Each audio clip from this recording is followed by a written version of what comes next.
Una miaka 28, hujaolewa, unatamani sana ndoa. Sasa unaenda kumsalimia mama yako, umempelekea zawadi, anashukuru sana, ila anakuambia, kwa hiyo ndio umegoma kuolewa? Hiyo kazi bila mume, mimi ninachotaka ni mjukuu. Unajisikiaje? Vibaya eh? Sasa umeenda kumsalimia rafiki yako, mko kama watatu, wenzako wote wameolewa au wana watoto. Mnamuongelea shoga yenu mwingine, ghafla wanaanza, bado wewe sasa tafuta hata mwanaume uzae naye. Wanaongea kama vile hutaki kuolewa. Unajisikiaje? Sasa ngoja nikupe hii. Jinsi unavyojisikia, hizo hasira na mawazo ukiyapeleka kwa mwanaume wako, ukaanza kuuliza ndoa lini, una mipango gani na mimi? Kwa kuwa ushachanganywa, hata akikwambia ni kama husikii. Unachanganyikiwa, unalalamika mara 100.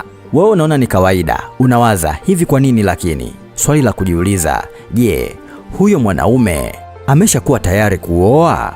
Vipi ana kazi? Vipi kajipanga?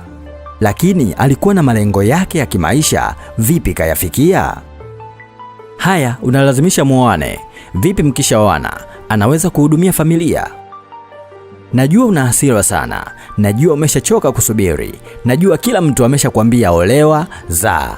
Ila dakika 60 ambazo utatumia kusoma kitabu hiki kitakupunguzia mambo mengi. Ndiyo, ni kitabu cha hakuna kuachwa. Unaweza kumwacha huyo, kumbe umebakisha miezi kadhaa tu. Soma kitabu hiki. Nimezungumzia namna ya kumuuliza mwanaume, unaoa lini? Bei yake kwa leo na kuuzia kwa shilingi 10,000 tu, ila unaweza kulipia shilingi 9,999 badala ya bei halisi ya kitabu ambayo ni shilingi 15,000. Kukipata unalipia kwa M-Pesa namba 0742 38 11 55 au Tigo Pesa namba 0657 55 22 22. Hakikisha jina linakuja Idi Makengo. Baada ya hapo kitabu natumiwa kwa njia ya WhatsApp, email au Facebook.